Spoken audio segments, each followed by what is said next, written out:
ഷാഫി പറമ്പിൽ പാർലമെന്റിൽ ഒരു പെണ്ണിനെ കെട്ടിപ്പിടിക്കുന്നു എന്ന് പറഞ്ഞിട്ടൊരു വീഡിയോ പ്രചരിക്കുന്നുണ്ട്. എന്താണ് അതിൻ്റെ സത്യാവസ്ഥ? ആദ്യം ഞാൻ ആ ഒരു വീഡിയോ സൈഡിൽ വെച്ചിട്ട് അതിൻ്റെ സത്യാവസ്ഥ തെളിവിൻ്റെ അടിസ്ഥാനത്തിൽ നിങ്ങൾക്ക് ഞാൻ പറഞ്ഞുതരാം. കുറേ പേര് വിചാരിച്ച ഷാഫി പറമ്പിൽ അങ്ങനെ കെട്ടിപ്പിടിച്ചു എന്നാണ്. ഓക്കെ, അതിനുശേഷം പൊന്നു പ്രേക്ഷകരെ വിഷയത്തിലേക്ക് അടക്കാൻ ഒരൊറ്റ കാര്യം പറയുകയാണ്. അപകടം, അതായത് വലിയൊരു അപകടത്തിൽ നിന്ന് ഒരു പെൺകുട്ടി ആക്സിഡന്റ് ആവുകയാണ്. കാർ ആക്സിഡന്റ്, അങ്ങനെ വലിയൊരു അപകടം സംഭവിക്കുകയാണ്. എന്നാൽ അപകടം സംഭവിച്ച ആ പെൺകുട്ടിയെ രക്ഷാപ്രവർത്തനത്തിന് പോയ ഒരാൾ പീഡിപ്പിക്കുകയാണ്. നോക്കൂ നിങ്ങൾ, അപകടത്തിൽ സംഭവിച്ചിട്ട് മല്ലടിക്കുകയാണ് പെൺകുട്ടി, എന്നെ രക്ഷപ്പെടുത്തൂ എന്ന് പറഞ്ഞിട്ട്. ആ സമയം ആ പെൺകുട്ടിയുടെ സ്വകാര്യ ഭാഗ്യം പിടിച്ചുകൊണ്ട് ആ പെൺകുട്ടിയെ മർദ്ദിക്കുന്ന ഒരു യുവാവ്. ആ പെൺകുട്ടി കരഞ്ഞുകൊണ്ട് കുറച്ച് കാര്യങ്ങൾ പറയുന്നുണ്ട്. ഓരോ അമ്മമാരും ആരാണ് ആ പെൺകുട്ടിക്ക് എന്താണ് പറയാനുള്ളത്, അതും ഒന്ന് കേൾക്കണം. ഓക്കെ, നമുക്ക് ഷാഫി പറമ്പിൽ വിഷയം ആദ്യം നോക്കാം. ആദ്യം നിങ്ങൾ ഈ ഒരു വീഡിയോ കാണണം. ഓക്കെ, ഞാൻ അതിന്റെ മ്യൂസിക് വെക്കുന്നില്ല. നോക്കൂ നിങ്ങൾ, ഇതാണ് ഷാഫി പറമ്പിൽ മറ്റാ പെൺകുട്ടിയുടെ കൈ പിടിക്കുന്നുണ്ട് എന്നാണ് പ്രചരിക്കുന്നത്. ഓക്കെ, ശ്രദ്ധിച്ചു നോക്കണം നിങ്ങൾ. കണ്ടോ നിങ്ങൾ? ഓക്കെ, നമുക്ക് ഇതിനെ എക്സ്പ്ലെയിൻ ചെയ്യാം. അതായത് ഇന്ത്യൻ പാർലമെന്റാണ്. 24 മണിക്കൂറും ക്യാമറയുണ്ട് അതിൻ്റെ അകത്ത്. അതെന്ന് പറഞ്ഞാൽ മുഖ്യധാര മാധ്യമങ്ങളെല്ലാം ശ്രദ്ധിക്കുന്ന ഒരു വലിയൊരു സ്ഥാപനം. അവിടെ ഷാഫി പറമ്പിൽ കൈപ്പിടിച്ചു എന്ന് പറഞ്ഞാൽ നമ്മളെന്ത് ചോറല്ലേ, മണ്ണാണോ വാരി കഴിക്കുന്നത്? പൊന്നു മനുഷ്യന്മാരെ, അതൊക്കെ ഈസി ആയിട്ട് എഡിറ്റ് ചെയ്യാൻ പറ്റുന്നതാണ്. യൂട്യൂബ് ഈ മേഖലയിൽ, സോഷ്യൽ മീഡിയ മേഖലയിൽ ഞാൻ ഏകദേശം 1 വർഷത്തോളമായി ഏകദേശം എഡിറ്റിങ്ങും കാര്യങ്ങളൊക്കെ എനിക്കറിയാം. ഈസിയാണേ. ഇതൊക്കെ പക്ക എഡിറ്റിംഗ് ആണ്. ഒന്നെങ്കിൽ CPM-കാർ, അല്ലെങ്കിൽ BJP-കാർ, അല്ലെങ്കിൽ ഷാഫി പറമ്പിലിനോട് എതിർപ്പുള്ള ആരെങ്കിലും, അല്ലെങ്കിൽ കോൺഗ്രസ്സുകാർ തന്നെ, ഷാഫി പറമ്പിലിന് എതിർപ്പുള്ള ഏതോ കോൺഗ്രസ്സുകാർ തന്നെ നിർമ്മിച്ചതാണെന്ന് ഞാൻ പറയും. പക്ഷേ ഈ വീഡിയോ ഇന്നലെ സോഷ്യൽ മീഡിയയിൽ തീയിട്ടു എന്നേ പറയാം.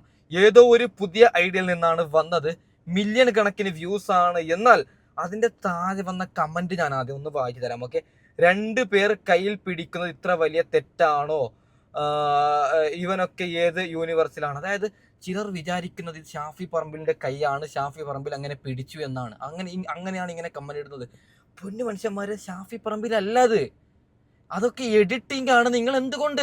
ഞാനൊരു കാര്യം പറയാം. ഇപ്പൊ കൈ പിടിക്കുന്നത് തെറ്റെന്ന് ഞാൻ പറയുന്നല്ലോ. ഒരു പെണ്ണിനൊരാണിന്റെ കൈ പിടിക്കാം, അതിൽ സ്വാഭാവികം, അതിൽ വലിയ തെറ്റൊന്നുമില്ല. കൈ പിടിച്ചാൽ പീഡനമൊന്നും ആവില്ല. എന്നെങ്കിലും ഞാൻ പറയാണ്, അത് ഷാഫി പറമ്പിലല്ല പിടിച്ചത്. അത് വെറും എഡിറ്റിംഗ് ആണ്. ഷാഫി പറമ്പിൽ അങ്ങനെ കൈ പിടിക്കുന്ന പറഞ്ഞാൽ മുഖ്യധാര മാധ്യമങ്ങളടക്കം വാർത്ത കൊടുക്കും. ഷാഫിയുടെ എന്ത് കിട്ടുന്നുണ്ടെന്നല്ലേ അടുത്ത കമന്റ് ഒന്ന് ജസ്റ്റ് ഒന്ന് വായിച്ചു നോക്കാം. ഓക്കെ, വിരൽ ഊമ്പാനാണോ ഇവനൊക്കെ അവിടെ പോയി കിടക്കുന്നത്? അതായത് എല്ലാ പ്രേക്ഷകരും ഇത് ശരിയെന്നാണ് വിചാരിച്ചത്. ഷാഫി പറമ്പിൽ ആ കൈ പിടിച്ചു എന്നാണ്. കൈ പിടിക്കുന്നത് തെറ്റെന്ന് പറയുന്നില്ല. വീണ്ടും പറഞ്ഞ കാര്യം തന്നെ പറയുന്നു, ഇത് ഷാഫി പറമ്പിലല്ല, ആരോ എഡിറ്റ് ചെയ്ത വീഡിയോ ആണ്. എൻ്റെ പൊന്നു മനുഷ്യന്മാരെ, ഒരൊറ്റ കാര്യം പറഞ്ഞുകൊണ്ട് ബാക്കി വിഷയത്തിലേക്ക് കടക്കാം. അതായത് നമ്മുടെ രാഹുൽ മാങ്കൂടത്തിലും ഷാഫി പറമ്പിലും ഒരുമിച്ച് പ്രചാരണത്തിൽ ഇറങ്ങിക്കഴിഞ്ഞാൽ ഒരുപക്ഷെ കേരളത്തിൽ 130-ലധികം സീറ്റ് UDF നേടുമെന്ന ഉറപ്പ് CPM-നും BJP-ക്കും ആയപ്പോൾ നമ്മുടെ രാഹുൽ മാങ്കൂടത്തിനെ കുടുക്കിയതാണ് അത് കോടതി എന്ന് പറയുന്ന രാഹുൽ കുറ്റക്കാരനെ. അന്നേ നമുക്ക് രാഹുൽ കുറ്റക്കാരനെ അക്സെപ്റ്റ് ചെയ്യാം. അല്ലെങ്കിൽ അല്ലാത്ത പക്ഷം ഞാൻ അത് കുടിക്കരുതെന്ന്, അതായത് നമ്മുടെ രാഹുലിനെ കുടിക്കരുതെന്ന് ഞാൻ പറയും. അപ്പോൾ രാഹുലിനെ കുടുക്കിയിട്ട് അടുത്ത അടവുമായി ഷാഫിയുടെ എന്ത് കിട്ടുന്നുണ്ട്, ഷാഫി പറമ്പിലിന്റെ എന്ത് കിട്ടുന്നുണ്ട് കാക്കുകയാണ്. അതിന് വേണ്ടിയിട്ട് വെറുതെ AI ഉപയോഗിച്ചിട്ട്, നിരവധി ആപ്പുകൾ ഉപയോഗിച്ചിട്ട് ഇത്തരത്തിലുള്ള വീഡിയോ തയ്യാറാക്കാൻ നാണമില്ലേ എന്ന് ഞാൻ പറഞ്ഞിട്ട് ബാക്കി വിഷയത്തിലേക്ക് കിടക്കാം. പൊന്നു മനുഷ്യന്മാരെ, ഒരു യുവതിയെ പാവം യുവതിയെ ആക്സിഡന്റ് സംഭവിക്കുമ്പോൾ പീഡിപ്പിക്കുകയാണ്. ആ ഒരു വീഡിയോയിലേക്ക് വരാം. അതിന് മുമ്പ് ലൈക്ക് ചെയ്യണം, സബ്സ്ക്രൈബ് ചെയ്യണം. ഓക്കെ, നിങ്ങൾ ആ ഒരു വീഡിയോ ഒന്ന് കണ്ടു നോക്കണം. ഓക്കെ, എന്താണെന്ന് സംഭവിച്ചത്? 3-ാം തീയതി വൈകുന്നേരമാണ് അപകടം ഉണ്ടാകുന്നത്.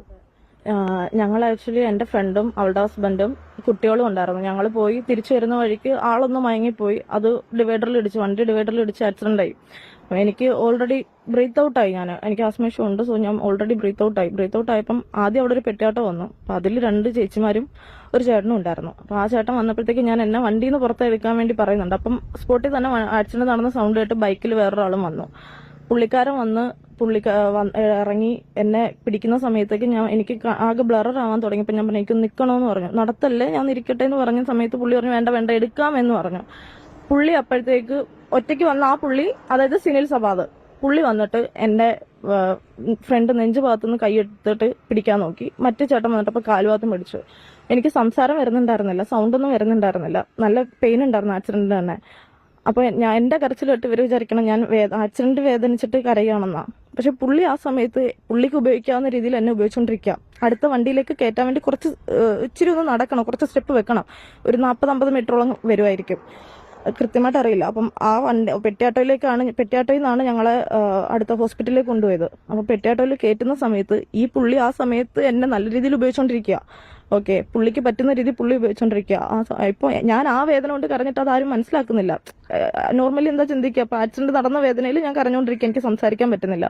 ഹോസ്പിറ്റലിൽ ഈ പുള്ളി വന്നപ്പോൾ ഈ പുള്ളിയുടെ ഒരു ഫ്രണ്ടും വന്നിട്ടുണ്ടായിരുന്നു. പുള്ളി വിളിച്ചിട്ട് ഹോസ്പിറ്റലിലേക്ക് വന്നായിരിക്കും. എന്നിട്ട് ഞങ്ങൾ എന്നെ സ്ട്രെച്ചറിൽ കിടത്തേക്കുന്നു കാഷ്വാലിറ്റിയിൽ. ദെൻ വണ്ടി ഓട്ടിച്ച ആളെ അടുത്ത സ്ട്രെച്ചറിൽ വേറൊരു എൻ്റെ അടുത്തേക്ക് എനിക്ക് കാണുന്ന ഭാഗത്തിന് തന്നെ കിടത്തേക്കണം, സ്റ്റിച്ച് ഇടാൻ വേണ്ടിയിട്ട്. അപ്പം ആദ്യം പുള്ളിക്കാരൻ്റെ അടുത്ത് എന്നിട്ട് പറഞ്ഞു, നിങ്ങൾ ഇവിടുന്ന് റെഫറൻസ് മേടിച്ച് വേറെ ഏത് ഹോസ്പിറ്റലാന്ന് വെച്ചാൽ എവിടെന്ന് വെച്ചാൽ പൊയ്ക്കോണം എന്ന് പറഞ്ഞു. പുള്ളി അത് മൈൻഡ് ചെയ്തില്ല. അപ്പം എൻ്റെ അടുത്തുനിന്ന് ഡോക്ടർ ഒന്ന് മാറി ഇച്ചിരി അങ്ങോട്ട് നീങ്ങിയ സമയത്ത് പുള്ളി നേരെ എൻ്റെ അടുത്ത് വന്നിട്ട് പറഞ്ഞു, നടന്ന ഒരു സംഭവത്തിലും തനിക്ക് ഒരു പരാതിയും ഇല്ല, ഇയാൾക്കൊന്നും സംഭവിച്ചിട്ടുമില്ല, തനിക്കൊരു പ്രശ്നവുമില്ല. ഇവിടുന്ന് റെഫറൻസ് എടുത്ത് നിങ്ങളുടെ നാട്ടിൽ എവിടാന്ന് വെച്ചാൽ നിങ്ങൾ പോയി ചികിത്സിച്ചോണം. പറഞ്ഞ മനസ്സിലായല്ലോ, പെട്ടെന്ന് തന്നെ ഇവിടുന്ന് പോക്കണം. ഇതാരാണ് പറഞ്ഞത്? സിനിൽസവാദ്. അത് എനിക്ക് പേരറിയില്ലായിരുന്നു. അപ്പൊ അവിടെ കുറച്ച് ചേട്ടന്മാരുണ്ടായിരുന്നു, അതായത് സ്ട്രെച്ചർ കൊണ്ടുവരികയും ആംബുലൻസ് ഓട്ടിക്കുകയും അങ്ങനെ ചെയ്യുന്നത്. അപ്പം അതില് ഞാൻ രണ്ടുപേരെ വിളിച്ചിട്ടാ ചോദിക്കുന്നത്, ഇപ്പൊ ഒന്ന് സംസാരിച്ച പുള്ളിക്കാരൻ ആരാന്ന്. ഭീഷണിയുടെ സ്വരമായിരുന്നു. ആയിരുന്നു, നന്നായിട്ടായിരുന്നു. അത് മനസ്സിലാക്കാനുള്ള ഇത് നമുക്കുണ്ടല്ലോ. അങ്ങനെ അവരുടെ അടുത്ത് ചോദിച്ചപ്പോഴാണ് എനിക്ക് പേര് പറഞ്ഞു തരുന്നത്. പിന്നീട് ഞാൻ കേസ് കൊടുക്കുമ്പോഴാണ് അറിയുന്നത് പുള്ളി ഇങ്ങനെ വ്യാപാര വ്യവസായ സംഘത്തിന്റെ പ്രസിഡന്റ് ആണ് എന്നൊക്കെ അറിയുന്നത്. അതൊന്നും എനിക്കറിയില്ലായിരുന്നു.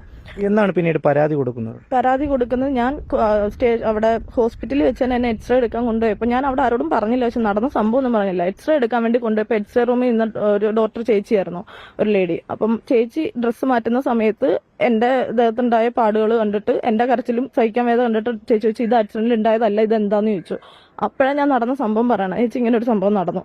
ചേച്ചി പറഞ്ഞു, ഇല്ല ഇത് കേസ് കൊടുക്കാതെ വിടരുത്. ഓക്കെ, ഒരു കാര്യം പറയുകയാണ്, എന്താ ഇതൊക്കെ കേരളത്തിലാണെന്ന് ഓർക്കുമ്പോൾ സത്യം പറഞ്ഞാൽ സങ്കടം മാത്രമാണ് തോന്നുന്നത്. നമുക്ക് വിദ്യാഭ്യാസമില്ലേ, വിവരമില്ലേ?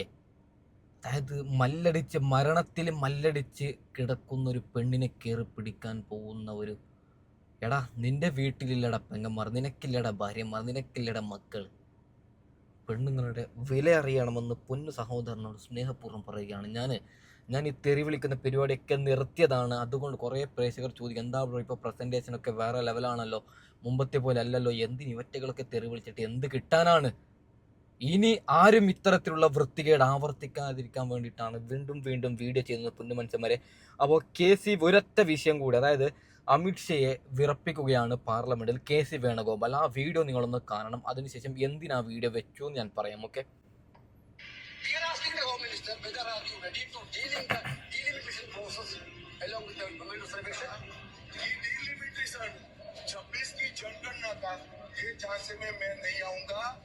ഓക്കെ, KC വേണുഗോപാലിനടക്കം അമിത്ഷാ സാറെന്നൊക്കെ വിളിച്ചിട്ട് അത്രയും റെസ്പെക്റ്റ് കൂടി സംസാരിക്കുന്ന KC വേണുഗോപാൽ കേരളത്തിലേക്ക് വരണ്ട, മുഖ്യമന്ത്രി ആവണ്ട എന്നാണ് എൻ്റെ പേഴ്സണൽ അഭിപ്രായം. KCയെ പോലുള്ള ഇത്രയും വലിയ ആൾക്കാർ പാർലമെൻറ്റിൽ വേണം. നരേന്ദ്രമോദി ചെയ്യുന്ന വൃത്തികേടും നരേന്ദ്രമോദി ചെയ്യുന്ന ദുർബലമായ ഭരണത്തെ ചൂണ്ടിക്കാണിക്കാൻ KCയെ പോലുള്ള ഒരാൾ അത്യാവശ്യമാണ് പാർലമെൻറ്റിൽ. അപ്പോൾ നമ്മുടെ കേരളത്തിൽ ഭരിക്കേണ്ടത് VD സതീശനാണ്. കോൺഗ്രസ് അധികാരത്തിൽ വരുന്നതിൽ യാതൊരു തർക്കവുമില്ല. VD സതീശൻ മുഖ്യമന്ത്രി ആവണമെന്നാണ് എൻ്റെ പേഴ്സണൽ ആഗ്രഹം. ഓക്കെ, അപ്പോൾ തൽക്കാലം ഞാൻ വൈൻഡപ്പ് ചെയ്യുകയാണ്. അടുത്ത വീഡിയോയുമായി ഇടം വരാം. Okay, by.